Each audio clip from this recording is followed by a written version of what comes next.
Minimum tax regime क्या है? Tax already deducted at source is treated as minimum tax. अच्छा, इसकी story सुनाता हूँ सर आपको मैं। सर इसकी स्टोरी ये है, ऑनलाइन वालों को भी बता दूं कि बच्चों आप लोगों के पास मंडे वाला दिन होगा, हम 4 बजे टेस्ट अपलोड करेंगे, रात 12 बजे तक आप लोग जमा करवा सकते हैं। तो 4 बजे से पहले तक आपने इसको अच्छे से तैयार कर लेना। अच्छा जी, मिनिमम टैक्स रिजीम क्या है? सर जी, जब मुल्क के हालात खराब होते हैं ना, तो ख़ास तौर पे वो लोग जिन लोगों के पास टर्नओवर पैसा ज़्यादा होता है, गवर्नमेंट कहती है इनसे हम पैसा तो वसूल करें, जितना टैक्स बनता होगा ठीक है, जितना टैक्स बनता होगा ठीक है, जितना इजाफी ये हमें जमा करा देंगे, हम आगे एडजस्ट कर देंगे। ये बिल्कुल ऐसे ही कि जब मुल्क की हालात ऐसे हैं और पैसों की ज़रूरत है मुल्क को, तो वहाँ पर ख़ास तौर पे वो इदारे जो जिनके टर्नओवर ज़्यादा हैं उससे टैक्स वसूल करना। मेनली इसमें ना 2-3 तरह के एरियाज़ हैं। एक उसमें जिन जिन चीज़ों पे सर, एक टर्नओवर टैक्स है। मिनिमम टैक्स के अंदर जो की एक सबसे इम्पॉर्टेंट एरिया है वो टर्नओवर टैक्स है, जिसमें सेल्स की अमाउंट पे टैक्स लगता है, ना कि इनकम पे टैक्स लगता है। फिर उसके अलावा कमर्शियल इंपोर्टर भी है। फिर उसके अलावा सर्विस देते वक्त 11% के हिसाब से टैक्स काटना होता है।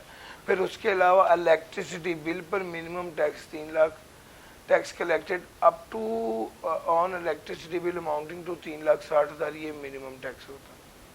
तो भाई 1 2 3 4 4 चीज़ों पर मिनिमम टैक्स लगता है। टर्नओवर पर, इंपोर्टर पर, सर्विस प्रोवाइड करने वाले का टैक्स जो कटता है 11%, ये मिनिमम टैक्स होता है, और इलेक्ट्रिसिटी बिल।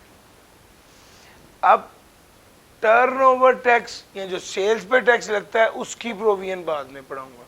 उसके अलावा बाकी जो टैक्स है उसके बारे में सुन लीजिए। असल में होता यह है कि टैक्स, मिनिमम टैक्स वो टैक्स होता है जो पहले ही लग जाता है या कट जाता है। आपको पैसे मिलने थे, आपको पैसे ही टैक्स कट के मिले। मैं सर्विसेज परफॉर्म कर रहा हूं SBI में, 1 लाख रुपए के लेक्चर मैंने पढ़ाए, इन्होंने मुझे 1 लाख नहीं दिया बल्कि 11% काट के 89,000 दिया। अब जो सर्विस प्रोवाइड करने वाला बंदा है उस पर क्या लग रहा है? मिनिमम टैक्स रिजीम अप्लाई हो रही है। सर मिनिमम टैक्स रिजीम सिर्फ 4 चीज़ों पर ही तो लगनी है, टर्नओवर पर, इंपोर्ट पर, बिजली का बिल जो 3,60,000 रुपये है उस पर, और क्या कहते हैं सर्विसेज पर। अब मैं आपको सर्विसेज की मिसाल देने लगा हूँ कि भाईजान मैंने SBI को सर्विसेज दी, और SBI को सर्विस देने पर 1 लाख रुपए की सर्विस दी, इन्होंने मुझे कितना पैसा दिया? 89,000, 11% टैक्स काट लिया। अब मैं बाद में कैलकुलेट करूंगा कि मेरी NTR के मुताबिक लायबिलिटी कितनी बनी। अगर NTR के मुताबिक लायबिलिटी 15,000 बनी थी तो 11,000 कट गया था, ऊपर वाला 4,000 मुझे अदा करना पड़ेगा। और अगर NTR के मुताबिक लायबिलिटी 8,000 बनी थी तो 3,000 रुपया इजाफी कट गया हुआ है, उसका कुछ नहीं होगा चूंकि वो मिनिमम टैक्स है, वो गया। और मेरी बात समझ आ रही है? मिनिमम टैक्स का मतलब है कम से कम टैक्स, यानी सर्विस प्रोवाइडर पर कम से कम टैक्स 11% है। अगर मैंने 1 लाख की सर्विस प्रोवाइड की तो इस पे 11% तो कम से कम कट के मुझे मिला। ये जो कट गया ये कम से कम टैक्स था जो आपने देना था। अगर बाद में 15,000 बनता होगा तो इजाफी 4,000 जमा करवाना पड़ेगा। अगर बाद में 8,000 बनता होगा तो वापस खत्म होने के बाद अल्लाह पाक शुक्र तुम्हारा कम से कम इतना ही बनता था। ये थीम है मिनिमम टैक्स रिजीम की। सर गेम समझ गए हो? आओ पढ़ाता हूँ sir. Minimum tax regime, tax already deducted at source is treated as minimum tax. जो टैक्स कटा वो क्या था? मिनिमम टैक्स था, which is then compared with liability under the normal tax regime, जिसको एनटीआर के मुताबिक जो लायबिलिटी है वो समझा जाएगा। In case liability under normal tax regime is greater than tax already deducted, the person is required to pay liability under. अगर NTR के मुताबिक टैक्स 10 लाख बनता था, मिनिमम टैक्स के मुताबिक टैक्स डिडक्ट 3 लाख हुआ है, तो बकाया 7 लाख जमा करवाना पड़ेगा। लेकिन अगर एनटीआर के मुताबिक टैक्स 3 लाख बनता था और टैक्स डिडक्ट 10 लाख हो गया है, तो भाईजान ये कम से कम टैक्स है जो आपको लगना था, और ये फाइनल टैक्स है, आपको कोई पैसा वापस, यानी अगर कम कट गए बकाया जमा कराओ, अगर ज्यादा कटे तो भाई वो ज्यादा नहीं थे, वो तो कम से कम थे जो कट गए। तो यार थीम समझ आ रही है? तो जब यहाँ पर आपने गौर किया, जब टैक्स डिडक्ट हो गया 10 लाख, तो कहते बस यही फाइनल टैक्स था, वापस वाला मजाक नहीं है। सर ये थीम है। Under minimum tax, tax already deducted is treated as minimum tax. इसको कंपेयर किसके साथ किया जाता है? एनटीआर के साथ। अगर एनटीआर के मुताबिक लायबिलिटी ज्यादा हो, मिनिमम टैक्स कम हो, तो बकाया जमा कराना पड़ेगा। अगर जो टैक्स डिडक्ट हो गया है वो ज्यादा है, एनटीआर के मुताबिक लायबिलिटी कम है, तो जो टैक्स डिडक्ट हुआ वो ही फाइनल टैक्स है। और यार अब तो 3 बार हो गए, क्लियर है? ये असल थीम है मिनिमम टैक्स की। किस पर लगना है? सेल्स पर, कमर्शियल इंपोर्टर पर, सर्विसेज पर और बिजली के बिल। 3,60,000 रुपए तक का जो बिल होता है, इस पर सालाना, इस पर जो टैक्स लगता है, सब बिजली के बिल पे टैक्स लगा होता है सर। इस पे जो टैक्स कलेक्ट होता है सर जी, कट के मिलना होता है। जब मैंने यहाँ पर काम किया और 1 लाख रुपए मेरे बनते थे, 11,000 इन्होंने टैक्स काट के दिए, इसको कहते हैं डिडक्शन ऑफ टैक्स, पता है ना? और जब मैंने बिजली का बिल जमा कराया, तो बिजली के बिल में उन्होंने टैक्स शामिल करके मुझसे वसूल किया, उसको क्या कहते हैं? Collection of tax. सर जी 3,60,000 रुपए के बिजली के बिल पर जितनी अमाउंट, जितना टैक्स कलेक्ट हुआ, वो मिनिमम टैक्स है, वो कम से कम टैक्स था।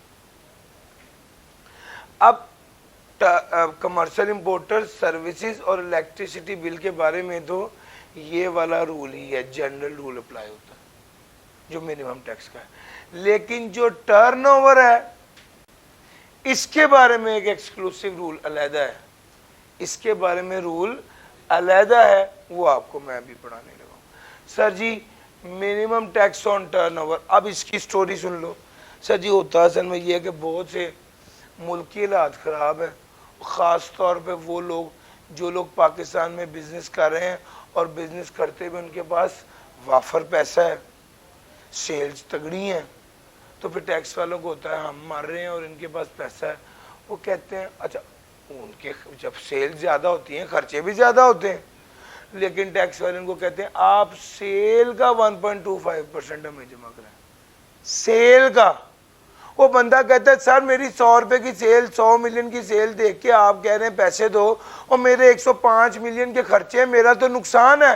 कहते कर लेंगे, तुम 100 का 1.25 तो जमा कराओ ना। और यार मेरी बात समझ आ रही है? वो कहता है भाई पिछले साल के लॉस है, मैंने एडजस्ट करना है, मेरा इस बार कोई इनकम नहीं है, कर लेंगे, कम से कम इतना टैक्स तो जमा कराओ ना। वो ये कह रहा है सर लॉसेस हैं, वो ये कह रहा है सर पुराने लॉसेस एडजस्ट करने हैं, वो ये कह रहा है भाईजान एग्जाम्पशन है मेरे पास, वो ये कह रहा है मेरे पास टैक्स क्रेडिट्स हैं, वो ये कह रहा है अलाउंसेस एंड डिडक्शंस हैं। हर चीज़ का जवाब ये है कर लेंगे बाद में। अभी क्या करो, टर्नओवर का 1.5% जमा कराओ, टर्नओवर का, सेल का। सर सेल में से तो खर्चे नहीं ना माइनस होने, तो सेल का ही 1.25% लेके जेब में डाल दिए। कौन खर्चे देखे, सेल में से खर्चे निकालें, खर्चे ज़्यादा हों, नुकसान हो जाए, वो कहे जी मेरे पास तो कुछ है नहीं, उसने कहा छोड़ो, सेल पर 1.25% आगे पहले ये तो, this is the minimum tax जो आपको अदा करना है। और पॉइंट समझ आया? लेकिन ये हर छोटे मोटे बंदे के लिए नहीं है। किसके लिए है? रेजिडेंट पर कंपनी है या permanent establishment of non resident है, इंडिविजुअल या एओपी जिसका टर्नओवर 10 करोड़, 10 करोड़ या उससे ज्यादा, उसके लिए ये। अच्छा, आमतौर पे आज तक आपने हमेशा इनकम पे टैक्स लगाया, इनकम टैक्स तो इनकम पर लगता है ना, ये पहली बार है कि टर्नओवर पे टैक्स लग रहा है, और वो कहता है इस केस में टर्नओवर को इनकम समझा जाएगा और उस पर टैक्स लागू किया जाएगा। हाँ, कहता है कुछ ऐसे इदारे हैं जहां पर मिनिमम टैक्स 1.25% नहीं होता, कम भी होता है, तो रेंज है 0.2% से 1.25% की रेंज मिनिमम टैक्स है। मुख्तलिफ लोगों पर मुख्तलिफ रेट लगता है, डिफरेंट कैटेगरी ऑफ पर्सन। हाँ, इससे पहले मैंने आपको पढ़ाया कि मिनिमम टैक्स अगर 10 लाख था और एनटीआर के मुताबिक 3 लाख था, तो जो मिनिमम टैक्स था वो टैक्स था जो कम से कम आपको जमा कराना ही पड़ना था, या और जमा कराना पड़ना था, और वो फाइनल टैक्स था, जमा कराना पड़ना था, और वो कम से कम टैक्स था, यानी वो तो आपको देने। यहां पर उसने एक सहूलत दी है, उसने कहा अगर मिनिमम टैक्स ज्यादा बना, एनटीआर के मुताबिक टैक्स कम बना, तो तुम उसे कैरिड फॉरवर्ड कर देना अगले 3 सालों के लिए। ये वाली बात सिर्फ टर्नओवर टैक्स के लिए है, ये वाली बात सिर्फ टर्नओवर टैक्स के लिए। तो where the minimum tax paid is more than the actual tax payable, the excess amount will be carried forward for adjustment against actual tax liability of the next 3 years succeeding tax year in which the tax is paid.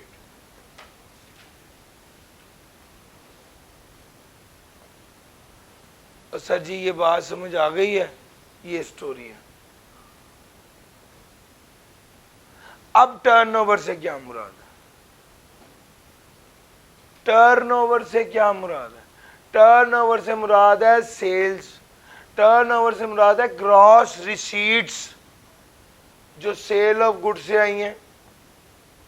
लेकिन इस cell of goods से जितने पैसे वसूल हुए उसमें जो sales tax का पैसा है या एफईडी का पैसा है वो शामिल नहीं, यानी sales exclusive of sales tax and FED, gross receipts exclusive of sales tax and FED. यानी अगर 100 रुपए की सेल हुई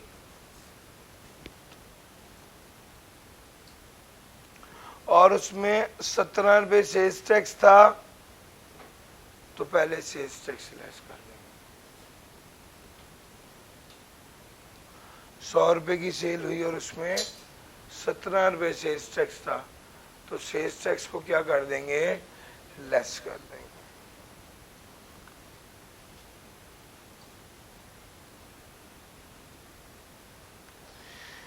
अगर डिस्काउंट दिया हुआ था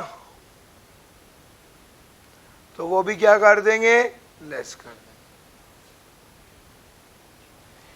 अगर कोई एफटीआर इनकम थी तो वो भी क्या कर देंगे? सर जी टर्नओवर से मुराद है 3 चीजें शामिल नहीं होनी चाहिए। टोटल सेल या रिसीट में से सेल्स टैक्स शामिल नहीं होना चाहिए, एफईडी शामिल नहीं होनी चाहिए, डिस्काउंट शामिल नहीं होना चाहिए, और एफटीआर इनकम शामिल। फिर जो अमाउंट बचेगी वो टर्नओवर है, और टर्नओवर का 1.25% नहीं। अगली बात, gross fee for rendering of service except following. Sir ji अगर कोई सर्विसेज आपने दी हैं और उससे जो पैसे लिए हैं तो वो टर्नओवर में शामिल होगा। आपने कोई कॉन्ट्रैक्ट्स एग्जीक्यूट किए हैं और उससे पैसे लिए हैं एक्सेप्ट एफटीआर, तो वो टर्नओवर में शामिल होगा। आप companies share of amount stated above received a share of AOP. Sir ji AOP ने हिस्सा दिया आपको, एओपी की 200 रुपये की इनकम थी, 100 रुपये आपको मिला, 100 रुपये दूसरी पार्टी को मिला। ये जो आपको 100 रुपये हिस्सा मिला है, किसको? कंपनी को जो 100 रुपये एओपी से हिस्सा मिला है, ये भी टर्नओवर में शामिल होगा और इसका 1.25% भी लेंगे टैक्स के तौर पे, ये भी मिनिमम टैक्स में शामिल होगा। तो भाई अब मैं आपको आसान अल्फाज में बताऊं, टर्नओवर टैक्स इज टर्नओवर का 1.25%। अब टर्नओवर क्या है? टोटल पैसे जितने वसूल किए उसमें से एफईडी लेस कर दो, सेल्स टैक्स लेस कर दो, डिस्काउंट लेस कर दो और एफटीआर इनकम लेस कर दो। चाहे वो सर्विसेज के पैसे वसूल किए, चाहे वो कॉन्ट्रैक्ट के पैसे वसूल किए, एफटीआर शामिल नहीं होगा। हाँ, अगर एक कंपनी और कंपनी एओपी का मेंबर है और एओपी ने उसको हिस्सा दिया है, तो एओपी ने जो हिस्सा कंपनी को दिया वो भी टर्नओवर में शामिल करके वो टोटल जो अमाउंट बनेगी उसका 1.25% लेंगे। सर जी मेरी बात समझ आ रही है? यार एक चीज नोट करें, तो फिर नतीजा ये निकला,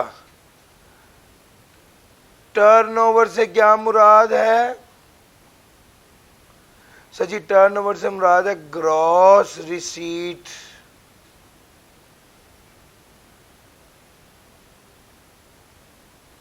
इधर लिखता हूं, टर्नओवर से क्या मुराद है? Gross receipt from sale of goods, gross receipt from services, gross receipt from execution of contracts। ये तीन आ गए। और शेयर ऑफ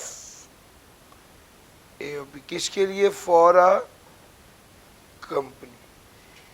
ये चारों चीजें आनी है। लेकिन ये जो इसने कहा है ना सेल ऑफ गुड्स, इसके अंदर क्या शामिल, इसके अंदर क्या शामिल नहीं होना? उसने कहा है रिसीट्स तो आनी है, लेकिन इसमें से सेल्स टैक्स क्या कर देना है? लेस कर देना है। एफईडी क्या कर देनी है? लेस कर देनी है। डिस्काउंट्स क्या कर देना है? लेस कर देना है। और एफटीआर क्या कर देना है? लेस कर देना है। ये जो फाइनल अमाउंट आएगी ये यहाँ पर लिखेंगे, इसमें से भी एफटीआर लेस कर देना है, इसमें से भी एफटीआर लेस कर देना है।